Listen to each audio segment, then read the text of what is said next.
Hey guys, Bix Weir, roadtoroota.com. Getting a lot of questions. I don't know if they're valid questions. I don't know if they are trolls out there just trying to get a rise in me. Just the same old questions. It's been so long since we've been looking at silver manipulation, and through all the work at GATA of finding documents within the Federal Reserve that they leased out gold and all kinds, I mean, going back for decades. I cannot believe that people don't know this yet. Yes, gold and silver are manipulated. No, gold and silver did not go up because we're about to go to war. Gold and silver only go up when they, the people that control the computers, allow it to go up. Actually, they program their computer, click a mouse, and force it to go up. Does it take 1 million contracts or 10 contracts to make the price of silver go up $1? It doesn't matter. It is not material at all, because there's unlimited amount of contracts you can throw at a market that's manipulated, and you're the federal government. And you have unlimited amounts of funds. They don't even use funds. They use derivatives, completely off the books. Exchange Stabilization Fund is most likely that mega derivative holder in the quadrillions of dollars. It could be hundreds of quadrillions of dollars. It does not matter. It doesn't matter till the very end. And the very end is the last moment that people accept these electronic farces called money, or derivatives of money, or commodity derivatives, or oil derivatives, or dollar derivatives, or euro derivatives. You name it, it's got 50 million derivatives attached to it. There's an unlimited amount of derivatives that you can write. Have you ever heard of a silver swaption? It is a swap on a silver derivative option. I mean, you could just invent anything you want, and there will be a buyer and a seller, especially if it's used to control the markets. And you can set up the buyer and you can set up the seller, and then you can set up some chumps to get in the middle of the market and play the game with you.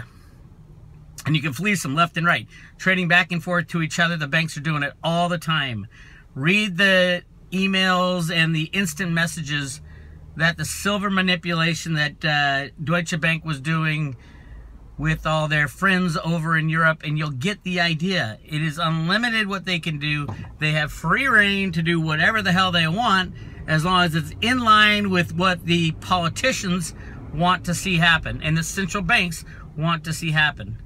If the central banks want a strong dollar, they will tell the traders to create a strong dollar, and the riggers will walk over to their computer guy. Steve Mnuchin was a great example at Goldman Sachs, and say, okay, here's what we want. We want the price of gold to go to $1,286 at 2 p.m. on Tuesday, and then stay there for a week, and then drop down to $1,150 by 3:15 on next Thursday.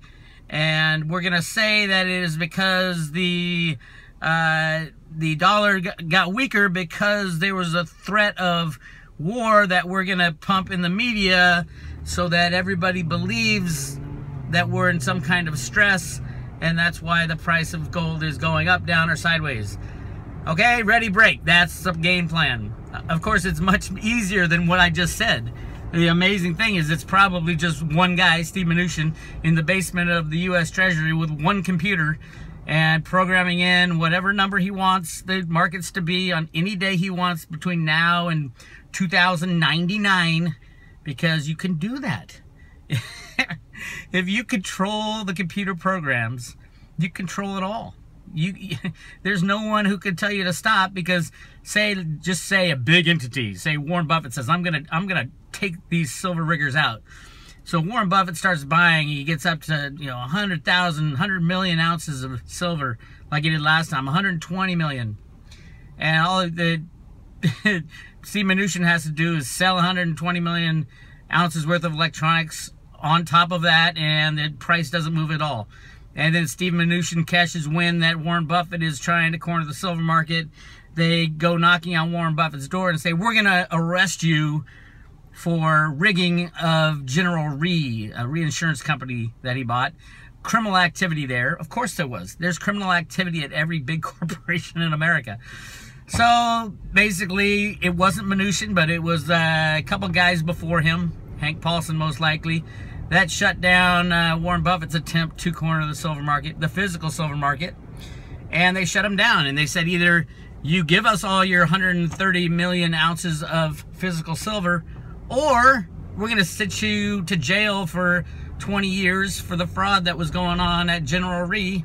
Whether or not he knew about it or not was probably unknown. I would guess he did know about it, or at least to some extent.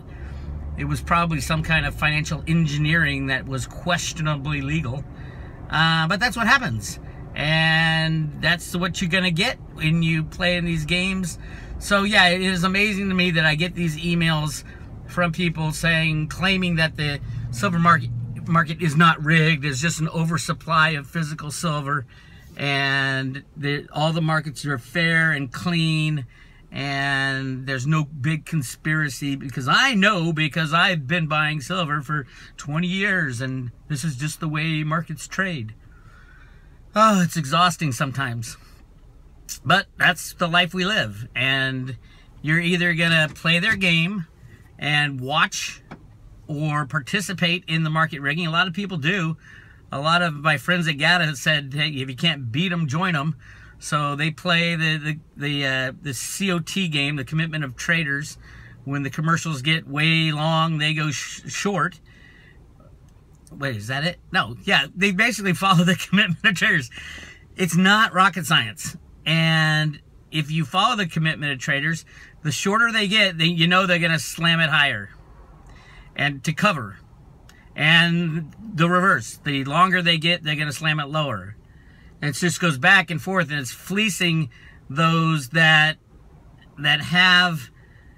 play the criminal.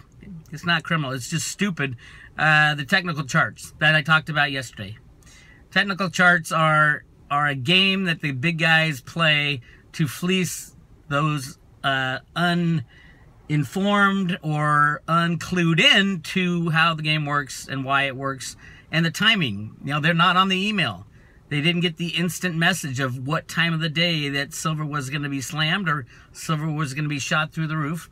So if you're not in the know, you don't get to play with the big guys. And if you make money in silver, you're just lucky, because they never lose money. That's the amazing thing, is companies like EWT LLC.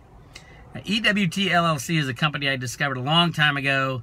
It was started by Vincent Viola, the guy that Trump nominated to head the army. He had to back out because he was a criminal. But EWT LLC turned into Virtu Financial. What a horrible name for a company that rigs every market via computers.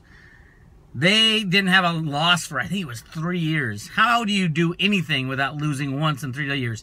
It's like having a baseball team that doesn't have one loss in 3 seasons. That's insane. It just doesn't happen. The odds aren't there unless you rig the markets. If it's a rigged team, yes. If it's a rigged game, yes, you can do that. The funny thing about EWT LLC, I was always asking myself, what does EWT LLC mean anyway? And they were, I did a bit of article on them and the rigging of the markets. They're a computer trading firm that was a authorized participant in SLV and GLD. Why would a computer trading firm be an authorized participant to take physical gold and silver out or in to SLV or GLD? Anyway, I did a bunch of research on it. Turns out Vincent Viola was a criminal, still is a criminal. He was head of he was the counterparty of Bernie Madoff when Madoff ran the NASDAQ. He ran, I think it was the Chicago Mercantile Exchange or one of the other exchanges. They both left at the exact same time to rig markets with computers in the 90s. Insane. But EWT LLC, it turns out, is an acronym for Elliott Wave Theory. Now, Elliott Wave Theory is this theory, it's a technical theory of all the tech traders just swear by it. Oh, you got, 4 downs and 5 ups, and then you're going to go higher and things like that. That's not exactly what it is, but it is the way that they used to fleece the tech traders, the big market riggers would fleece them. And they were so obvious about it, they even named their company EWT LLC. Cracked me up. Anyway, but yeah, I'm getting emails from everybody saying, no, the market's not rigged. Silver's just, there's just too much silver out there and there's not enough interest. There's not enough interest in silver because everybody lost their shirt when Jamie Dimon slammed the price from $50 to $22 in 2011. That's what happened to the interest. Everybody was starting to learn about the amazing silver story, got suckered in, and then Jamie Dimon and Bill Daley, who was Obama's chief of staff at the time, slammed the price down, destroying sentiment in silver. And so that's where we've been for the last 6 years. Nobody likes silver anymore because they lost their shirt in 2011. Anyway, things are going to change again this summer, so I hope everybody's loaded up on physical silver. Excitement is right around the bend, and Trump's going to do everything to destroy the system by keeping doing what everybody has done in the past. So stay aware of that. Be ready for change coming up. Hope and change. Hope and change. Just silver guys can start, singing that mantra. Hope and change, since Obama's now gone. Thank God. Anyway, Bix Weir, roadtoroad.com. Talk to you later.